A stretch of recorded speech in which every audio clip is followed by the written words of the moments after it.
বিশেষ কোনো উৎসবের আগে অথবা হুটহাট ইচ্ছে মতো ত্বকের কিংবা চুলের বিশেষ যত্ন নেবার প্রবণতা আছে অনেকেরই, কিন্তু এতে করে তাৎক্ষণিক সৌন্দর্য বৃদ্ধি পেলেও দ্রুতই দেখা দেয় ত্বকের কিংবা চুলের পুরনো সেই সমস্যা। আর তাই নিয়ম মেনে নিয়মিতই প্রয়োজন রূপচর্চা। রূপচর্চার একটি ফাঁকিবাজি দিক হলো কোথাও যাওয়ার সময় কেবল মনে হয় ত্বকের এখন দরকার কিছু বাড়তি যত্ন, তবে এই ধারণা হতে পারে হিতে বিপরীত।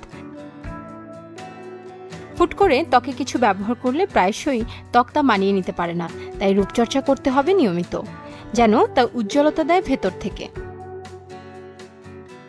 রোজ হালকা গরম পানিতে গোসল করার অভ্যাস গড়ে তুলুন। সারা বছরই তাহলে গোসলের নিয়ম থাকবে একই রকম। ত্বক যেন আর্দ্রতা না হারায় সেজন্য নিয়মিত ময়শ্চারাইজার ব্যবহার করুন। গরমে ত্বকে ময়শ্চারাইজারের প্রয়োজন নেই, এই ধারণা ভুল। সারা শরীরে গোসলের পর বডি অয়েল বা বডি লোশন ব্যবহার করতে পারেন, ত্বক মসৃণ ও নরম থাকবে। ত্বক উজ্জ্বল মসৃণ রাখতে দুধের সর ব্যবহার করতে পারেন, এর সঙ্গে অল্প ময়দা মিশিয়ে নিতে পারেন। সৌন্দর্য বৃদ্ধিতে এটি দারুণ কাজে দেয়।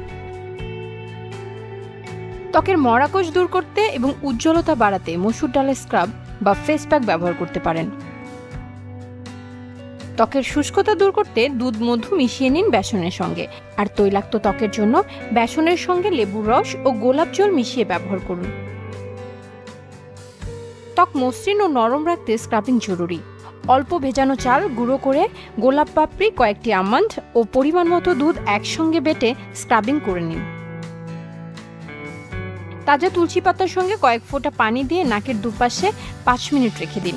এরপর হালকা গরম পানিতে ধুয়ে ফেলুন, ব্ল্যাকহেডস থেকে মুক্তি পাবেন। ত্বকে ফ্রেশনেস আনতে আধা কাপ ওটমিল, 1/4 কাপ দুধ, 1/4 কাপ শসা কুচি এবং 1 মুঠো ধনেপাতা একসঙ্গে পেস্ট করে মুখে লাগাতে পারেন।